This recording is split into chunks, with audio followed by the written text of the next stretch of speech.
Ngaba lo mntwana oyinkazana, and now how you raise that girl determines what is abanjani, you know. Exactly. So you can tell what it's up to you. What each generation is full of raise. Is it a generation that is angry, or is it it's a generation that says no? I'm saying you as a person, not black, yellow, green, or Shona, Tonga. You know, that way I think Zimbabwe will change. So for me, good. So yeah.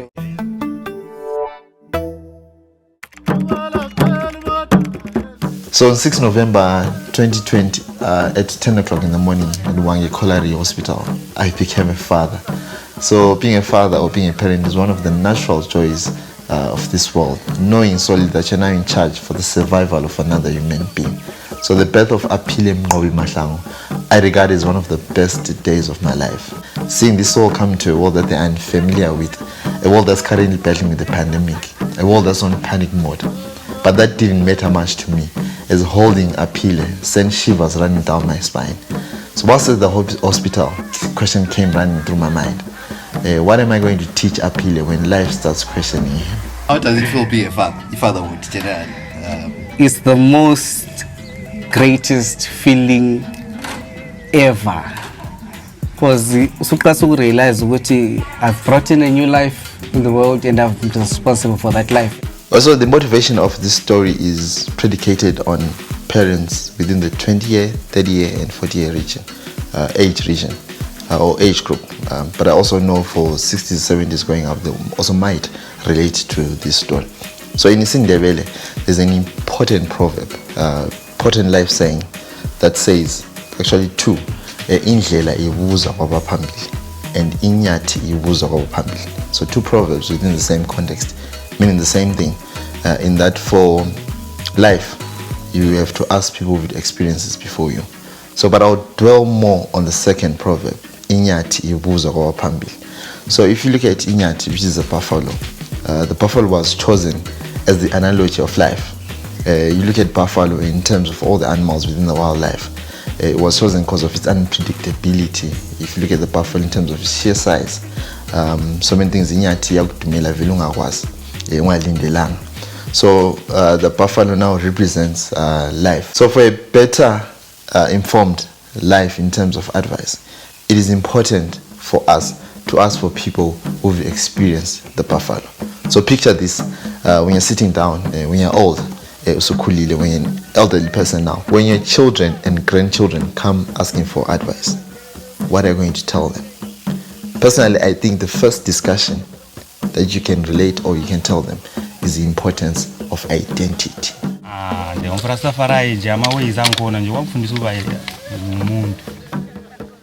Like I say in skill, dignity, you know.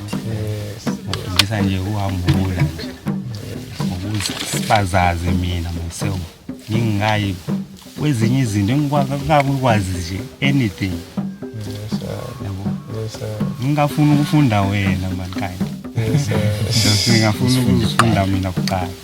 Then I will connect with the whole world. Hayi thina apha kwaXhosa senza kanje. Umntana uyakhula abe sefika esigabeni sokuba kumele simzise apha esikweni. Okay. Into ke simzisa eseni 19 okanye 20. Okay. So ke sizomkhulisa. Ukuthi abe yindoda. Ababe yindoda. Ewe. Siyamelusa. Siyamelusa. Abe yindoda. Xa sesimelusile sineziyalo. Oneziyalo.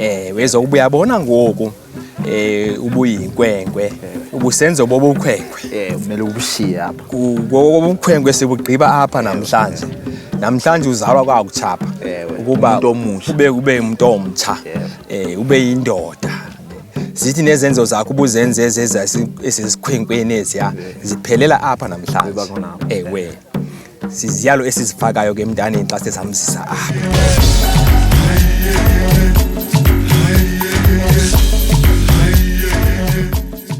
So part of the necessary function of being a parent is to look after the needs of the child. At times also telling the child what to do and not to do.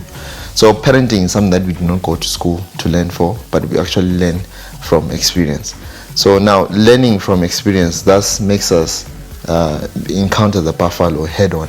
as we grow as parents. So we at times fall at the mercy of the buffalo and do not have the necessary means to tackle the buffalo. And at times so sort of like you're lost, you've got this problem, but also you do not have sort of the necessary means to tackle that problem.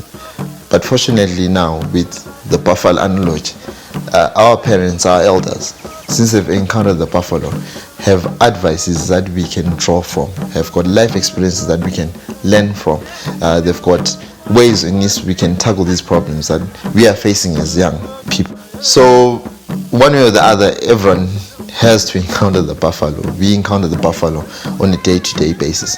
So also consciously going forward, what we can do as young parents, as young people, for us to create substance for ourselves, is to consciously analyze the substance within our parents, within our grandparents, our great-grandparents, our elders, the historians in the community. So we are called a generation that complains too much. We are called a generation that is ungrateful. We are called a generation that is more concerned about checking WhatsApp statuses than reading books that can enrich our lives. So in this context, and with the availability of information all around us, so much information at the tip of our fingertips, we now tend to think that we actually know everything. So now we sort of lost the means to go back and to ask our elders, no, I've got a problem like this, or I'm going to this path of parenting, this path of marriage. So as young children, I think a certain portion of egocentrism has engulfed our lives. When we think things that are foreign to us are highly important. When actually, for instance, an elderly person sitting with you in your home holds the key for you to know more about yourself. Or importantly, teaching you a new skill that can be passed on to other generations. So I always try and talk to me and say, you know what, find something. And you know what, I believe that we all have some God-given talent. So I always say to everyone that that talent that you've got, that God gave you, that's where your money lies. For me, it's people, it's talking. So this is where my money lies. But what are you good at? That thing that you are good at, God gave you that gift so that you are able to sustain yourself in any living. The sort of the purpose that God... He didn't just give you that talent, which you're a good whatever, poet, That gift you've got is supposed to bring you before kings and queens, and that gift you've got is supposed to help you earn an income so that you can, create wealth for yourself from that gift. I just hope, I just hope Uti, like as I work, it also inspires some millennials, because with us millennials, especially in a developing country like Zimbabwe, we like to we expose ourselves too much to social media and television. So of which social media and television is a Western type of thing, Western type of content. So it means like our brains are in a Western country, Western world, but our bodies are in Zimbabwe. So we don't get to, it's like we are not doing the things that we should be doing in Zimbabwe. We look down on things that we should be doing in Zimbabwe to flourish this side, or to try to get by this side. So it's one of those things that I hope, especially us millennials, we get out of our minds, our westernized minds, and look and embrace the reality. Now we are in a poor country where we need to do something really to get by and to improve the state of this economy.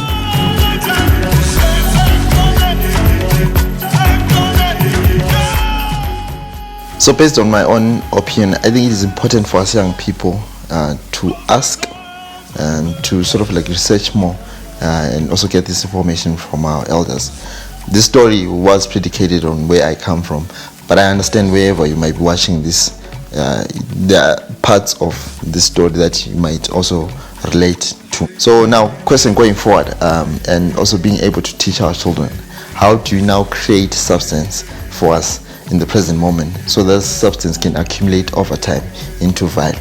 So I think it's important now, if we could read more books, let's discover more about ourselves, let's travel more, let's also let's discover more food cultures out here, let's also get to experience other people's cultures, so that we might get a reflection on how other people sort of like relate with the buffalo. One thing that I've learned encountering the buffalo is that you might have a problem today, but there is someone who has gone through that problem. There is someone experiencing the same problem that you're experiencing, and there is someone who's going to experience the problem. So in essence, do not try to personalize a problem, thinking that there's actually something wrong with me, but knowing from the elderly that they have also encountered the buffalo, but they've come up with mechanisms, ways on how to deal with the buffalo. And at times you discover that you have to travel 438 kilometers to learn the art of having the perfect bride. Your passion of bigger, when did it start? umukomana akasakana neni ndaingofarira kuzokubeka pana singazive kuti ndogona kubeka singaiti but akangondiposa naiti wakadiwa tinodi kubeka unoda zvekubeka stereka kwakaenda kunobekwa zvinotadza nei and then ndangotanga kuti akainterest mukati kanga siri at heart but iko zvinoka ndakutonakidzwa nekubeka more than anything. I can see passion here. So for that handsome boy, Uapile Mngovi, for my side, meeting the buffalo, actually assist him in finding his true life purpose. Okay, just a short announcement. There's a new feature coming in on the channel, on the network. I'm now saying network. So it's going to premiere the first season on Wednesday at 7 o'clock Central African time. So this is a program that's known as Egwe Sami.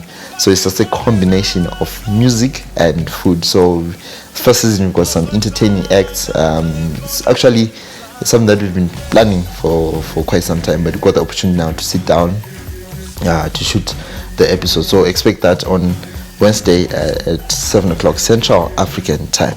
And also I just want to thank you for all of the 7,000 subscribers that took their time to subscribe to Makriza Made Me Cook. Really appreciate your support. We really wouldn't be doing this without your support, your constructive criticism, your feedback, telling us where to go, what to learn is actually improved here, the crew on Makriza Made Me Cook. So thank you for taking your time, your data, and also sharing our work with your circles.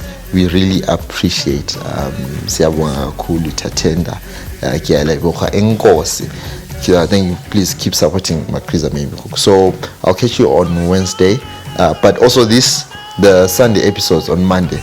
So also just want to apologize on the side. The consistency, posting on Sunday, posting on Monday, really have been trying to work on that. But this video that you're seeing here and the other documentaries will remain intact. So from Wednesday, expect to have 2 videos on the network. So hi. Thank you for watching. My name is Prince Mahlangu. On the story of what we were going to teach our children, let's talk. What are you going to teach your children? So I'll catch you on the next one. Remember, keep the love, keep the boot. Togas, Kamanku, let there be light in your life. Peace.